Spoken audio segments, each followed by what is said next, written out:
Ma vastan selle Rauli küsimusele või Raulile esitatud küsimusele, et arvatavasti sportlased tervena ei ela kauem, aga kehakultuurlased elavad. Ja vahe on just selles, et kui me vaatame kehaliselt aktiivseid inimesi, kes teevad kehaliselt aktiivset tööd, siis nad ei ela kauem, pigem vähem. Sellest, et see koormus on ühetüübiline. Sport on niisugune võistluskomponendiga, kus inimesed üritavad üle pingutada. Aga kultuurne keha kasutamine on see, mis meid vabastab sellest võistlusmomendist. Võistlus on alati tore mänguelement. Aga see, et kuidas me suhtume kehasse, selle kasutamise võimalustesse, on kultuuri küsimus ja me peaksime seda üha rohkem nägema pigem läbi kultuuriprisma, kuivõrd iga tegevus või ketsid jalast tegemist on kohe sportlasega. Aga ma tänan Rauli veel ka teises mõttes, et ma tõesti ei teadnud tema ettekannet, ma aimasin teatud ettekande ideestikku ja minu eesmärk on ka osutada paarile hästi kiiresti muutuvale nähtusele. Mina ei ole siin provotseerimas midagi, aga meie kõigi oluliseks panuseks ühiskondlikus dialoogis on see, et kui sul on võimalus mitme inimesega rääkida, siis räägi sellest, millesse sa usud. Ja see ei pea õige olema, aga vähemalt või see argumentatsioon peaks äratama diskussiooni. Ja diskussioon on selline koht, kus sina esitad, mille pärast sina arvad, ja keegi teine ütleb siis, et tema arvab hoopis teisiti ja meil hakkab arusaamine paranema selle asemel, et öeldakse, et sina oled loll, ei, sina oled ise loll, ei, sina oled 100 mustmiljon loll ja nii edasi. Et see ei vii meid kuhugi, kui hästi edasi. Seega see doktor Kesset, et mis on see müüt, millest me väga tugevalt kinni hoiame. Kõigepealt räägin ära selle argumentatsiooni osa, et siis pärast korrata, et millele need argumendi osad rajanevad. Et meil on teada, et see arstist lähtuva tervisealase teabe asümmeetria selline mudel hakkab hääbuma või murenema, ükskõik mis sõnu kasutada, ja selle teabe haldamise demokratiseerimise tulemusel võis oodata juba varem, et patsiendid nagu või inimesed üldisemalt, kultuurikandjad üldisemalt muutuvad ravi suhtes teadlikumaks, aga nendel see metoodiline baas puudus. Et neil pudelikaelaks oli teostusvõimekus. Ja nüüd tuleb välja, et tehisintellekti areng tekitab asümmeetria nii patsientide kui ka arstide puhul, et meil tekib hoopis huvitav kolmnurk ja see lahendab mõlema, ütleme siis, sotsiaalse grupi vajadusi ja me ei ole harjunud nägema, et kuidas siis arstidel selline teabeasümmeetria saab eksisteerida, kui see teave on nende käes. Ja võib-olla alles jääb ainult siis kliiniline keskkond oma metoodikate ja töövahenditega. Ja olukord sarnaneb, et otsige siis paralleel, olukord sarnaneb küllaltki palju autotööstusele. Et teile ei pea Elon Musk meeldima, aga et see põhimõtteline näide, et kus ühe täiesti süütult valdkonda siseneva täiesti teistsuguse, ütleme, strateegilise platvormi pealt tuleb ja võidab sellise turuosa, et ühe autofirma väärtus on suurem kui kõik teised autofirmad kokku panna, siis sa saad veel endale ühe Ferrari'ga osta. Et Tesla väärtus on niivõrd palju kõrgem. Ja kuidas see toimub nii kiiresti, et me oleme harjunud mingite aeglaste protsessidega. Ja siis on näha, kuidas sellisesse tööstustesse sisenevad hoopis süüdimatult kuskilt mujalt tulijad, kuna need on kogu aeg naeruväärsed, see ei ole kedagi, meie teame, kuidas me teeme, meil on suur ettevõte, meil on suured lepingud, meil on juristid ja nii edasi. Ja see muutus toimub hästi kiiresti. Ja tervishoius peab tulemus parem olema, aga me näeme, et tervishoius on väga tugevad osapooli, kellel on väga suured huvid, aga ka müüdid, mis meid kinni hoiavad selliseid muutuseid esile kutsumast, mis on meie kõigi huvides. Nüüd müüdidest rääkides, et mida peetakse inimkonna kõige efektiivsemaks innovatsiooniks, sotsiaalseks innovatsiooniks, kui me võtame suvalise loomakarja, siis loomakarja hierarhia töökorraldus on tavaliselt ühe põlvkonna jooksul, kus siis see juht välja sureb ja hierarhia ümber arvestatakse. Inimesed suudavad koostööd teha miljonite inimeste kaupa üle mitme põlvkonna, nägemata neid teisi inimesi, juhindudes ainult müütidest, mütoloogilisest narratiividest nagu rahvusest, religioosseid narratiive on hästi palju ja meil on siis ka tervishoiuga seotud narratiive, ehk mis ütlevad, et kes siis keegi on selles mängus. Ja kuna see paneb paika, siis me ei pea väga nagu ise mõtlema, vaid lihtsalt rutiinselt sammuma. Ja selle sees on spetsialiseerumine on siis sotsiaaltöökorralduse lihtsalt tõhususe näide. Et meil on ühed erialategijad, teised erialategijad ja kolmandad. Ja arsti eriala kaitsevad siis esiteks ääretult kõrge efektiivsus, et väga erakordselt nõudlik õppimine, et vähesed inimesed võtavad selle ette, aga näed, see üks inimene suudab parandada, abistada tuhandeid inimesi. Et see on ühiskonna jaoks väga kasulik töökorraldus. Kingsepp samamoodi. Et me küll ei võrdle neid teatud mõttes samal tasemel, aga see idee on sama. Et kas teie oskate oma kingi parandada? Ei, aga teil kingad on jalas, keegi on pidanud neid tegema. Ja tänasel päeval see Kingseppa paradigma on natukene automatiseeritud. Ja mida tähendab see, et kui üks inimene 1000, et spordinarratiivis on teada MVP, sest most valuable player, mis tähendab seda, et kui sul vastasvõistkonnas on väga väärtuslik mängija, et mine pane teile jalg taha ja võistkond on kadunud. Ja meil on arst kujunemas selleks MVP-ks ja see on ääretult ohtlik ühiskonnale. Me näeme, et ühiskond ei suuda seda vajadust rahuldada. Ja need narratiivid hoiavad meid selles samas võtmes, et Asklepos ja Sisyphos, et mõlemad on näited, kus need tegijad üritavad inimest elus hoida ja jumalad saavad ilgelt vihaseks, sellepärast et surmahirm on väga oluline sotsiaalse juhtimise instrument. Ja meil on kompetentsi asümmeetria, et arstidel on erialased teadmised, patsientidel ei ole, ja asümmeetria põhjustab siis paternalismi, kus patsient muutub passiivseks osapooleks ja seal on terve hulk siis ka selliseid eetilisi probleeme.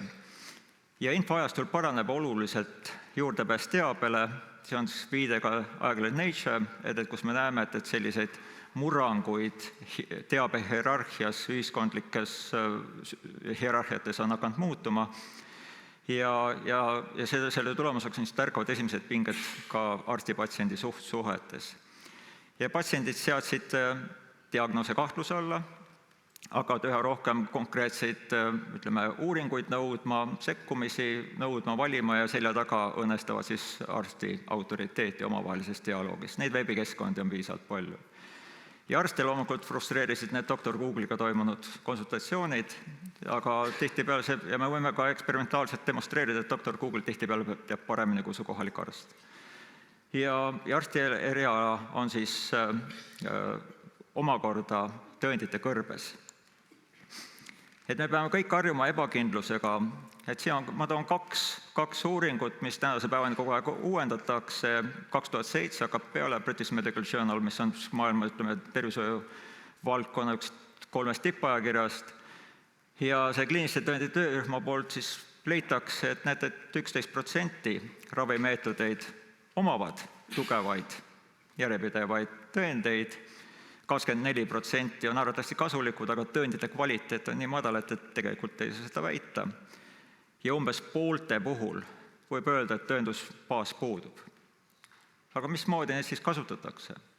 Aga sellepärast, et meil on müüdid, meil on traditsioonid, harjumused ja osapooled, kes omavad niivõrd suurt asümmeetriat selles süsteemis, et seda ei peakski muutma. Ja teine on JAMA, Ameerika Meedikute Liidu poolt välja antav, samamoodi absoluutselt tipus olev teadusajakiri, kirjeldab siis USA-s tavapäraste kliiniliste praktikate usaldusväärsust. Ja seal räägitakse madala väärtusega ravist, et see tõenduspõhisus on puudulik ja efektiivsus samamoodi. Miks seda tehakse? Kliiniline traditsioon, patsientide nõudlus, meil on terve hulk patsiente, kes ütlevad, tee seda, aga ära seda tee. Ja see Raul toob ka selle näite, et me nõuame pelgalt selle müüdi pärast, et meil on mingid traditsioonilised arusaamased, mis on nagu 1000 aastat nii tehtud. Mis tähendab 1000 aastat vigu? See ei tähenda, et 1000 aastat vigu peaks jätkuma. Ja tööstuse mõju loomulikult, millest oli ka siin üks vahepealne küsimus, ning komplekssuse kasv. Meil on selliseid kompleksseid probleeme, millele sisuliselt nagu eksperimentaalset uuringut on pea võimatu korraldada. Me lihtsalt osutame või esitame, konstrueerime loogiliselt hüpoteese ja tekitame konjektuure, matemaatikas on neid ka, kus tõestus puudub, ja kuna paremat ei ole, siis sellega jätkame. Ja uue teaberohkus, see on siis see tohutu kiiresti muutuv teabehulk, mis ühe praktiseeriva arsti jooksul lihtsalt ei ole puht praktilise elu tõttu võimalik ennast joonel hoida.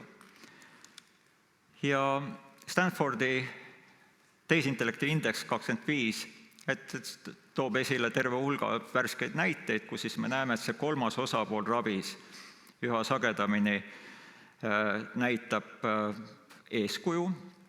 Ja siin on näiteks see küllaltki kuulsaks saanud uuring, kus siis tehisintellekt eraldi erinevate diagnostiliste olukordade puhul, ütleme, erinevate siis inforuumi olukordade puhul peab diagnoosi panema,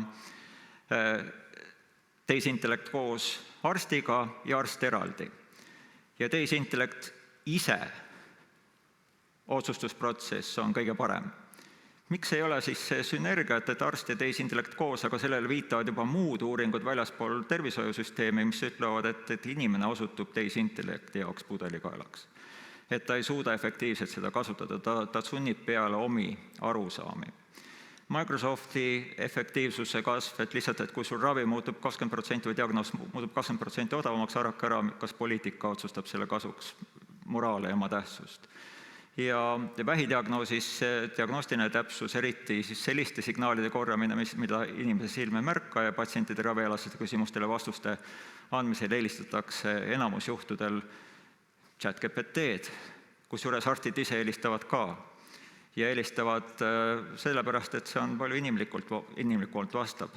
Ja inimesed eksivad ja siis me heidame ette ChatGPT, no ma ei räägi siin ChatGPT-st, aga neid platvorme on teisigi. Et miks me nendele siis eksimust ei luba. Aga näete, see on see meie rabedus hetkel.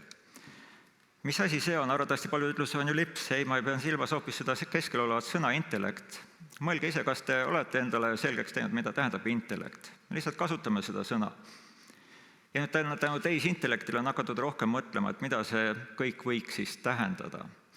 Ja ma kasutan seda lipsu metafoori, see on François Chollet, kes seda metafoori kasutab ja tema arendab siis ARC-testi, see on abstraction and reasoning, see on kogum teste, millega üritatakse aru saada, et kui kaugele tehisintellekt on jõudnud.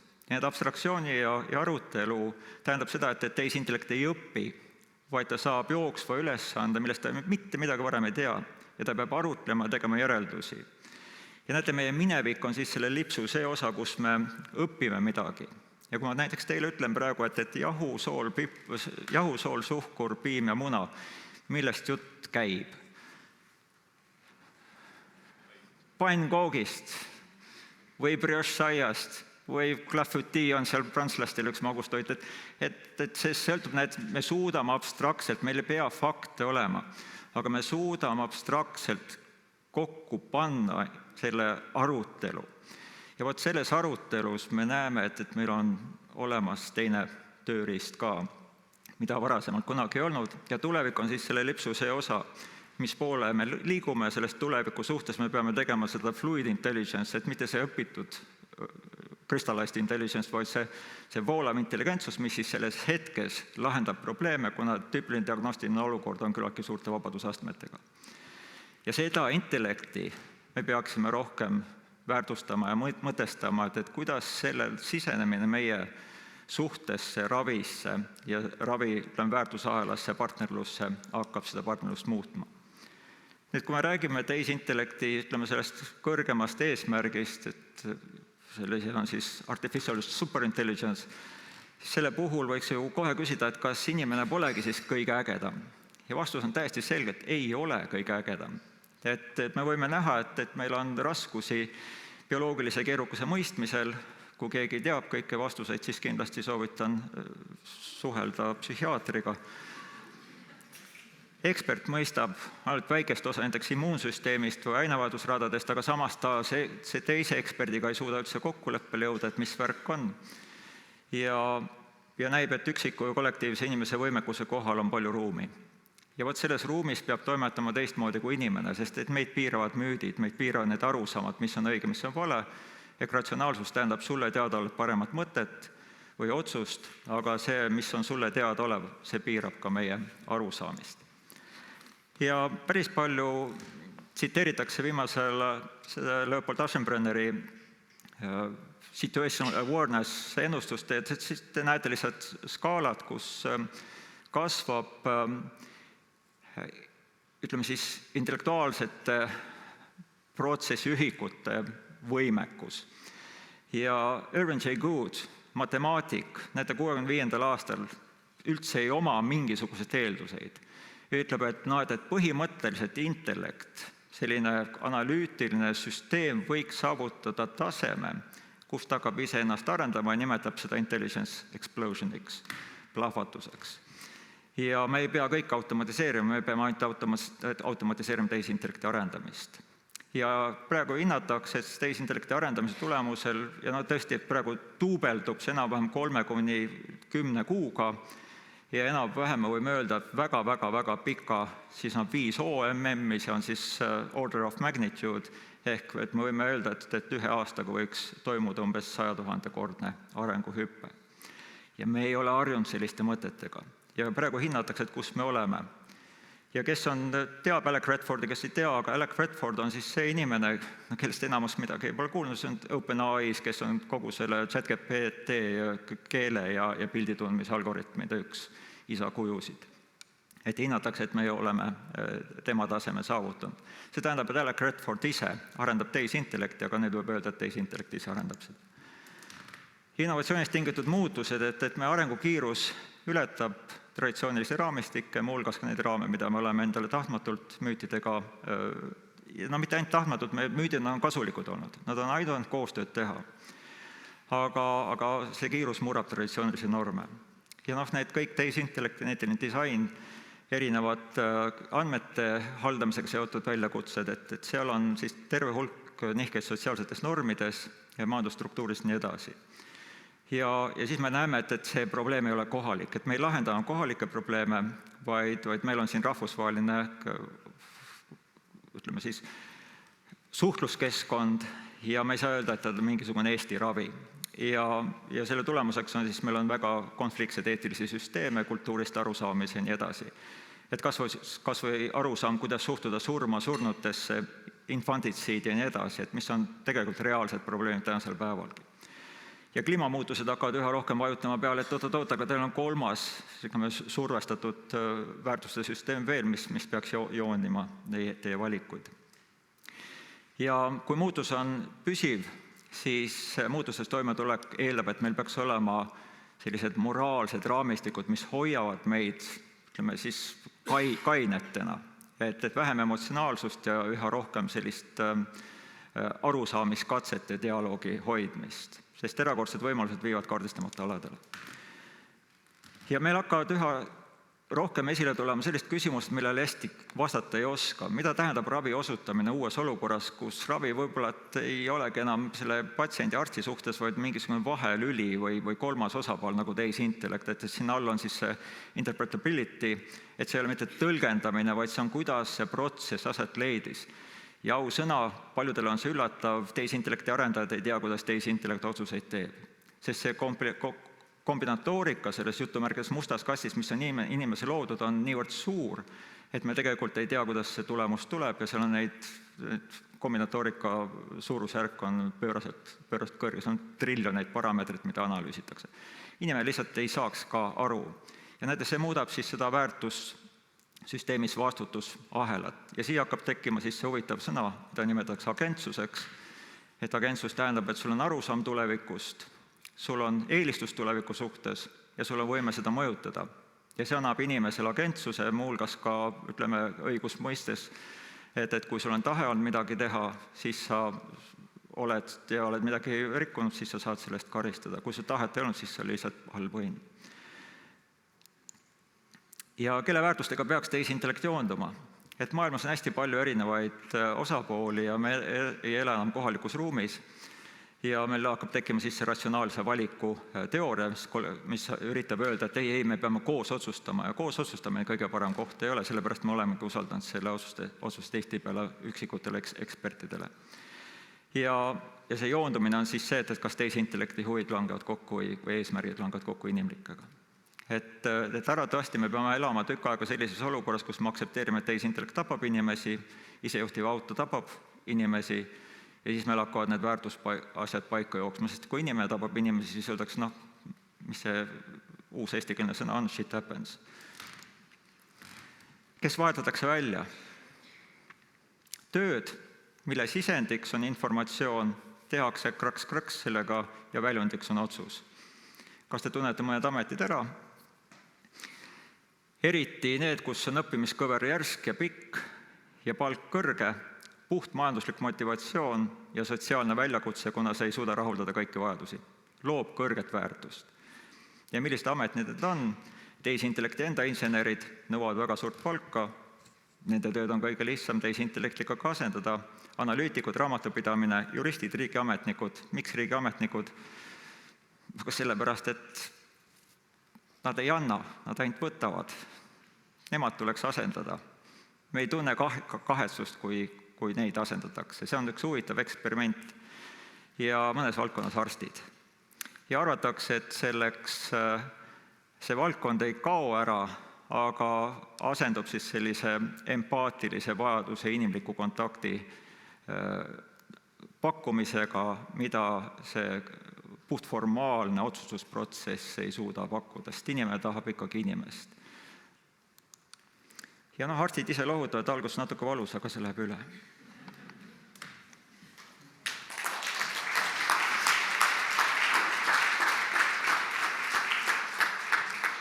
Võtame mõned saalist tulnud küsimused ka. Milline on see kuldvõtmeke, mis paneb praegu lasteaias olevate laste põlvkonna tervelt ja kaua elama?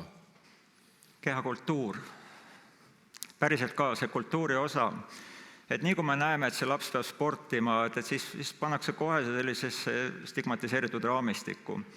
Aga kultuur tähendab, et sa kasutad seda oma võimekust väga mitmel moel. Ja ma tõesti panen kõikidele lapsevanematele südamele, et selles mängus, mida spordikultuuris reeglitega tekitatakse, et sul on pall ja eesmärk, sa saad üksi teha, mitmekesi teha, sa võidad ja sa kaotad, sa kukud, saad viga, aeg-ajalt käib pall vastu pead, sa oled solvunud, keegi on ülekohtune, keegi on vanem, keegi on nõrgem, see kõik kujundab inimeseks olemise väärtuseid turvalises keskkonnas.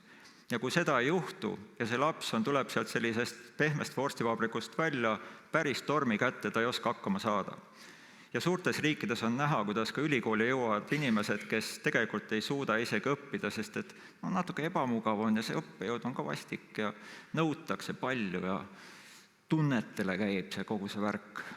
Ja see ei ole hea, et see vastus on pikk, aga tegelikult keha mitmekülgne kasutamine mängus, kus unustatakse ära solvumised, aga kogetakse, õpitakse selle käigus, kuidas toime tulla iseseisvalt, see teeb inimesed tugevaks.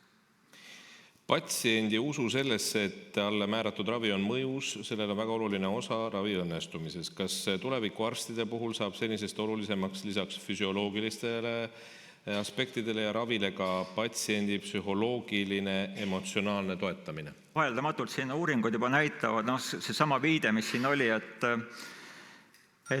patsiendid eelistavad suhelda tehisintellektiga. Meil on kümneid tuhandeid inimesi, kelle lähisuhe ongi tehisintellektiga, mitte teise inimesega, sellepärast et see psühholoogiline vajaduse rahuldamine on sellel platvormil palju lihtsam kui teisel inimesel. Inimesed on alati sellised punkarid, et neil on omad väsimused ja eelistused ja nii edasi. Ja ega arst ka, kes on suurepärane, vaieldamatult absoluutselt selline erakordsest, ja õed ka vaieldamatult, tööpõlvest ja elukogemusest läbi käinud, tal on ka nõrgad hetked, aga tehisintellektil ei ole. Ja ma ei räägi tehisintellektist lihtsalt selles abstraktsiooni mõttes, aga see partnerlus, mis oskab mõista sinu küsimusi ja vastata nendele ja soovitada midagi nüüd üha rohkem ka diagnostilisi otsuseid teha, et see psühholoogia on sinna täiesti automaatselt kaasatud.